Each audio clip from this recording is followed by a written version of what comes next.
This is Just Get Through. This is an unusual game in that everything is procedurally generated and completely random, but it's a platform, how to describe it, where you avoid traps, I guess, so sort of like Super Meat Boy, but rather than everything being preset so that you could memorise everything and speedrun through it, you have to sight read all the levels. Now, they start off quite simplistic. There's a checkpoint down here. They could be in random useless places or in somewhere useful. You never know. And no traps on the first level there, so hard to describe. You can also start spawning in the air, but luckily the code thinks of that and gives you that breakable platform. Now, every couple of levels or randomly you get a choice of 3 power-ups. Now, you can have either, this is the third time I've done this recording because the first time I had graphical issues and this time I had audio issues, so this is post-audio. Now, what would you rather have? It's the worst Oxfam joke of all time. If you give a guy TNT for today, he could blow up something today. If you give him the ability to find TNT for the rest of his life, he can blow up things and feed his family for the rest of his life. See, there's TNT there. Now, you start off with 10 TNT and 10 lives, and that will disappear fairly quick. It's best to save your TNT for later, but considering there was TNT there, it's better than losing a life. Now, what did I choose here? More grip. Yeah, because that's the most useful, to be able to grip on the walls. There are some, in the same way that with every procedurally, well, not procedurally, roguelike game, I guess, would be the words, where you get a choice of power-ups. There are some power-ups that are more useful than others, and some that I would consider completely quite useless. Now, I'm risking everything for that max HP +1 there. That was quite close to that spike, so, you know, I could have easily lost it there. Here, I'm just going to blow my way through, I think. I would think I was aiming for the spikes, actually, yeah, because there's spikes down there and it looks quite a bad situation. I've made it a bit easier. Now I'm going to try and rob the wall just to demonstrate that you can kill it, but it didn't work, so carrying on. But yeah, there is the... How did I die there? Oh yeah, that's also why I was blowing things up, because there was the TNT back there to collect, so I think I just blow my way through the wall entirely in the end. No, I didn't. Okay. Now the number and dying again in the stupidest way. Number and variety of things that spawn increases as you go along. Now, you're starting off like with these spike traps and the saw blades, which, yeah, they seem fairly standard in this sort of game, but then there's super machine gun arrow traps and shotguns and chainsaws coming out of the walls. And there are collectibles to get as well. I don't know what the points of these messages on the back walls are. I think they're just possibly donators or flavour art. Them spikes can blend into the scenery at times. Now, there are a choice of different colour palettes as well. The worst one to pick would be the realistic one, because there are wind traps that blow you around and they become completely invisible in realistic, because you can't see that in real life. And the portal in the exit as well becomes quite difficult to see. Now, when you're jumping on the walls, you only get one jump up per wall that you're on, so you have to flip between walls if you want to jump higher, and that can cause problems, especially if you've blown up the walls that you're trying to traverse, and sometimes it can generate a completely situation where you can't get through, so unless you can dynamite some sort of staircase up, you're going to be completely screwed and not be able to progress. And if you've used all your dynamite on the previous levels, then you're just going to have no choice but to die, because you can't jump that high. Now, it looks a lot easier than it is. I mean, you're probably thinking, yeah, I could get through this a lot better, but believe me, as with any platformer, it's not quite as simple, especially when you have the actual controls in front of yourself. The jumping might not be as difficult, and more grip is probably more useful, but I'm probably going to go for more checkpoint. Oh, I did go for more grip. I don't know if these things actually stack, to be honest, but it seems the most useful. If you have even more grip, then you can be on the walls for even longer, but I really have no quantifiable evidence that they stack. This game's a lot of fun. It's currently on Desora for £1.50, and I had been planning to do highlighting of this is on Steam Greenlight because it was, and literally 2 days after I emailed the dev to be like, yeah, I'm gonna highlight this, it was already greenlit, so yeah, that kind of defeated the purpose of that. And I did have an attempt to record something before it got greenlit, but again, graphical issues, I couldn't put that episode out, and then again, sound issues, so it's been another week of delays until this actually came out, and this should hopefully now sound alright because I'm doing it on post narration without any interference or background sound, and the mic a lot closer because I can do that, because obviously using the good mic you can't have it right next to your face because I don't have the setup for that, and I have to mess with the audio and increase the audio, and it just sounded really terrible and hissy, and I just couldn't release that. So you will see up there that box. That's where you get your colour palettes, and there are enemies that look similar to that, but not entirely, that move around that you might think, oh, that might be something useful, but they're traps and explodes, and they're quite obvious once you know them. So it's not the year of the mimic that has passed. Increased firepower that I choose there, that can be useful, but you can also blow yourself up. You might have noticed that the arc with your bombs as well, it doesn't fully follow where you throw, it's more of a guide. So as with real life, where you think you're throwing, you have to throw further and higher to actually get it, and you can miss entirely. And sometimes if you're not paying attention, if you're thrown at something above you, you can end up with a TNT landing on you and exploding in your face. Now, I don't know if increased spawn protection is particularly useful, but maybe you do get some sort of invulnerability frames, and it can get difficult trapping yourself in a hole like that if you're not careful. And again, that's just a 1 square width, and as I've seen 3 or 4, just blow your way out, because I didn't have my platforming down at the time and wasn't in the mood to sit there for 3 hours trying to jump out. That's just a 1 gap width. I was seeing 3, 4, 5 gaps widths and somewhere that you need to traverse, and that's the downside again of procedurally generated. It can screw you over. I didn't get that checkpoint because I didn't want to be stuck down there potentially. That could have been quite bad, so dying was the best option. You can sit on the traps and hide behind where they're going to shoot and get away with it. There are different tactics that you might get, but the aim is to ultimately just get through. I never want more wall damage. I just don't see the point. Quicker sprinting is helpful, although I don't particularly use sprint, so you can hold shift to have a Meat Boy effect of sprinting, and maybe it comes useful, and maybe if you like that particular playstyle, but I prefer, especially not knowing what the traps are, to have a more cautious approach. This could be my undoing, of course. I might be going completely wrong there. And again, I missed entirely what I was aiming for. So I give up on trying to blow things up for TNT preservation. So go around the top instead. Seems a bit more sensible.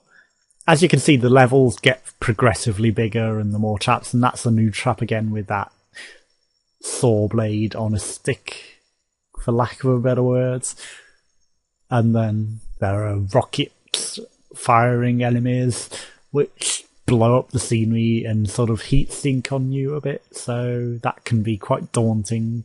And with progressively bigger levels and even more enemies spawning in different varieties, and you can blow up the scenery to an extent that it will fall on your head and kill you as well, which will be quite terrible.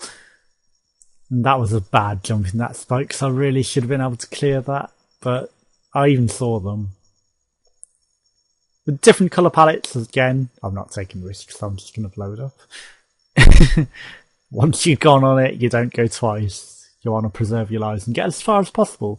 I don't know if it progresses infinitely or if there is an end to the game. There might be a level where you get to the end, but as yet no one has reached it. There aren't that many players on Desora at the moment, but once it comes on Steam, maybe there might be more. As stated, it's £1.50 with 50% off at the moment, so it might go up to £3, but on Steam it might be a different price, who's to say. You can get it Desora now before it comes out on Steam, and I don't know if that will give you a Steam key. Sometimes Desora does give you Steam keys once it's available on Steam. So no comments as to whether that will happen at present. But it's a lot of fun, and if you like this sort of game, you're going to have infinite replayability because it's just procedurally generated, and there is a sandbox mode as well, and it's like high score chasing who can be the best. And what was that, +1 life and +5? I've got a tiny window here, so I can't really read the windows at the moment. Because in Camtasia, yeah, I haven't put it full screen because I want to see the narration so I can see how much there is left to go. Yes, so I'm sure you can see what's going on in this. There's various traps, and you do have an arrow pointing the way to the exit, but it only gets when you're close enough. So you can get completely lost, and at the start of the level, it sort of gives you the vague direction, but in the bigger levels, you can get completely lost and end up going the wrong way, especially when there's just directions that lead to the middle of nowhere, and there's a load of dogs barking now. So hopefully that won't go in the screen. But you can get some spawns that are good, some spawns that are bad, and, you know, if you get the power-ups that give you more lives and more TNT, then that ultimately helps you survive in the long run compared to just getting one power-up. I think I blew myself up there. Oh, that chainsaw came out at the most inopportune moment. Oh, and I screwed. Oh, I think I'm giving up and just digging my way through because it is the aim to just get through at this point, and I must be low on lives or something when I decided to do that, because TNT becomes less prevalent when you're low on lives and you don't want to die. And I'm trying to wear away that wall to get through because it should be possible, and they say that it's possible, but it just doesn't want to go. But look how close it looks to going. It should really have fell by now. Yeah, so +1 max TNT. You do get a +1 TNT at the same time. But ultimately, that was the best option to blow my way through. And I'm going to screw up blowing that bomb trap there. You see how it looks sort of like it might be a treasure chest, but it isn't. It's an exploding trap. So it's quite obvious that it's not. Well, you know, once you go through it. But the fact that it was moving in the first place put me off going near it, and I was dubious. You can get broken colour palettes as well, so maybe they're ones that you've already collected, because there are a limited number. And then again, that block just blows up out of nowhere for no reason, and it looks a lot better state than that one I was trying to rub up against, didn't it? So jump my way to the exit, trying to survive on my last life. So more life items or +1 max life. I go for the more life items, obviously, because I think, yeah, maybe something will spawn, but I'm going to get screwed over severely here. Because I remember that I died pretty early on, and I think I'm pretty bad at jumping and platforming by the looks of it. Oh yeah, here's where it ends. I wait into the worst situation and die completely. As stated, there is a sandbox mode, and I'm going to show that off to you quickly. Now, what I didn't expect is that you would start off in a completely 1x1 square blocked off. Oh yeah, the high scores, as you can see, level 29 is the highest anyone's got, and this game's the guy who plays this game more than anyone, so he's got the majority of the high scores. I used to be at the high score table in 12th, but obviously, because he's been playing it a lot, it sort of knocked me way down. And if I scroll down, eventually it will show you that there's my scores lower and not that great. And I was talking a lot more about the scores than I can talk in post-edit. So as stated, there's not that many people playing it at present, so if you wanted to do a Let's Play series, the guy seemed pretty happy for that, so you might want to ask him yourself as well, but I'm sure he'll be only too happy for more people to do it. And look, 1x1 square, the controls went away pretty quickly, so I didn't actually see what's going on. And with 10 TNT and 10 lives, you're just going to end up blowing yourself up a few times just to get out of there. And eventually I did figure out that middle mouse wheel scrolls and lets you place the other items. So if I blow a hole big enough, you'll see that eventually. Now, there are quite fun items that I get to spawn at the end. I didn't want to show off everything, so I didn't want to spoil everything, but I may have scrolled through everything. because I did stop scrolling up at the point that I got to the exit, so that's just placing normal blocks. No, it wasn't, that's the axles. It took me a while to figure out what it was dropping, because that was just a green square, you couldn't tell, whereas this you can tell. It's got the gun, clearly, but you have to get it in exactly the right place for it to go. Then there's spike traps, again, you can place anywhere, pretty difficult to get it to place in the right place, and then I just squished myself with the block.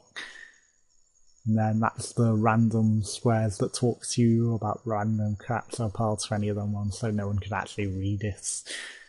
Again, the gun that's earlier on than the thing, I don't know how to orient it to point in a different direction. So they all go on that wall, and another gun, which is that one. And what's this? A fire thing, I think, and the swinging axe, of course, you recognise that. And then I dropped the bomb things on my head like an idiot. And then that's the rocket enemy that you meet later that locks onto you and fires rockets. Luckily it blew itself up, because otherwise that would have screwed me over. And fans, of course, you all know them. The poles, which it took me a while to figure out with the poles for the spiked circular saws. Again, there we go. It took a while to figure that out. Chainsaws, which we've seen, which can be quite irritating because they stay out quite a long time. And then I give myself some extra lives, and then I realise I can shoot the rockets off myself. And this is the most fun part, because they sort of somehow create procedurally generated level. I don't know how on earth it happened, but see, why is it chopped through the wall so thoroughly like that? And I'm like, wow. And go explore, because I couldn't see to the right that it did generate quite a considerable amount of level. So let's go explore this level that I've somehow built with rockets. I'm amazed how it did that, to be honest. You could just have fun procedurally generating the level like that. Maybe that's how they procedurally generate the levels in the game, who knows. And then fire pits, which doesn't hurt you, it lights up the thing, and I don't know what that stick does. Maybe it's just more lighting. Ladders, which I've not come across as yet. Some sort of thing, which is the exit, and that's where I decide I'm not going to show off anymore in case there's even later stuff that I haven't come across that I don't want to particularly spoil. But there could still be even more stuff coming in the main game. Check it out for yourself. Coming soon to Steam. This is Just Get Through. It's a lot of fun, pretty cheap, and you'll get hours and hours of fun out of it. Thank you for watching. Goodbye.